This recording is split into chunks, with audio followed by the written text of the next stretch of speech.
For this postpartum yoga sequence, you're going to need 2 yoga bricks. Mine are made of cork. You can also get them made of foam or even wood. I like these ones because they're quite stable but a little bit soft as well. You're going to line the bricks up in this position, one length, or I should say widthways along the mat, and the other one on its highest height. The low one is for your shoulder blades, the high one for your head. And it's a supported back bend which will help release upper back tension, give your shoulders a really nice stretch, but also is restful and restorative, which is one of the most important things in those weeks postpartum. We don't want to do anything too strenuous. We're often feeling a little bit tired, so it's nice to be able to relax into your yoga poses with a bit of support. Now, of course, as with any sequence, you need to listen to your body. If anything feels too strong or just gives you any discomfort at all, then stop doing it. Let's start seated in front of the yoga bricks, and I've got my hands on the floor so that I can lengthen and tuck my tailbone, giving my lower back a little bit of length, and then slowly lower my shoulder blades, the tips of my shoulder blades, down onto the first brick.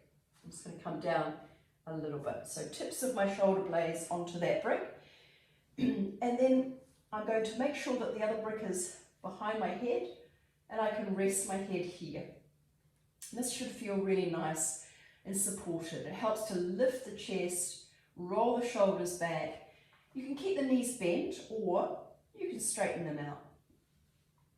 So even this just by itself is a lovely pose. It gives you a nice heart opening, chest release, you've got your head supported here, and even if you just took 5 or 10 breaths in this position, you would have done your yoga for the day.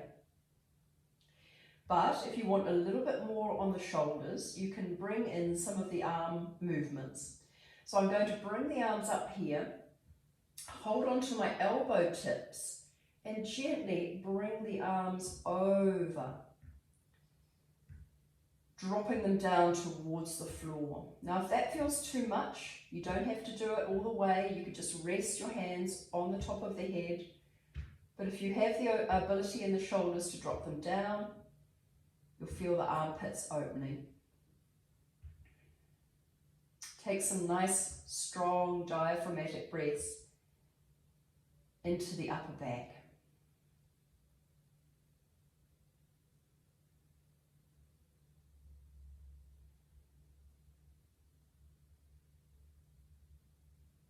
And then bring the arms over, swap the hold on the elbows so that the other arm's on the top, and bring the arms over again.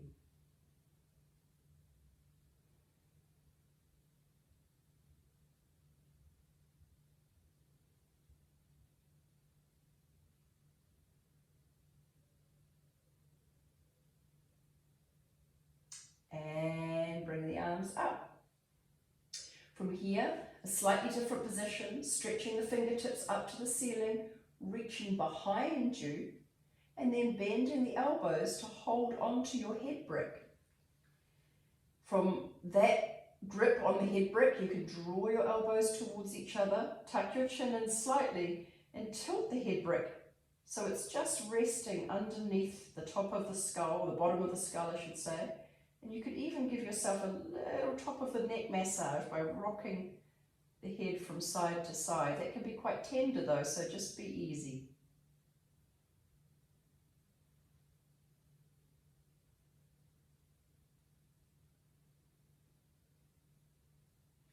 Release the hands from there. One final arm position. Now sometimes you might need someone to help you get into this one. We're going to make those stop sign arms and see if you can hold on to the edge of your mat. Sometimes if your hands are too far away, you might need somebody to give you the edge of your mat, but it's important that you've got something to hold on to and your arms just aren't floating in space. Because once you've got that grip on the edge of the mat, you can draw the elbows down, and that's what opens the chest and the pectoral muscle at the front of the shoulder, which is often problematic when we're cuddling babies. Draw the elbows down towards the floor. Keep the breath easy and smooth.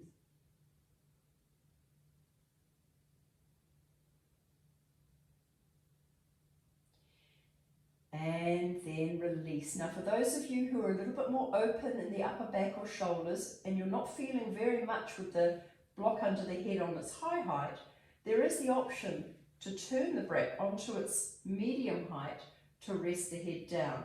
But if that causes you to have your chin right up in the air, then that means it's too low and you need to bring it back up again.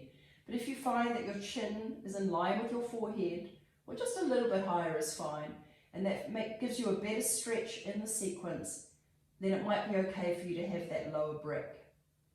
Listen to your body. Make sure that there's no discomfort in your neck. And enjoy this pose for another few breaths.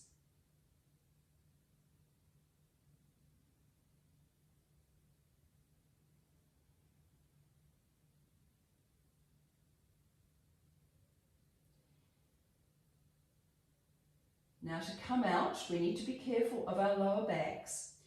You can bend your knees and either roll to the side or grip the edges of your mat, dig your elbows into the floor, squeeze your tummy muscles and pelvic floor and come up straight. But if you don't have the strength in the abdomen, it's better to roll. Coming up to a seated pose, giving your knees a bit of a hug, rounding the back. And that's a lovely sequence to do to help release upper tension and the upper body tension in the back and shoulders. I look forward to seeing you for further videos where I can help you use the benefits of yoga to have a slow and positive postpartum with your new baby.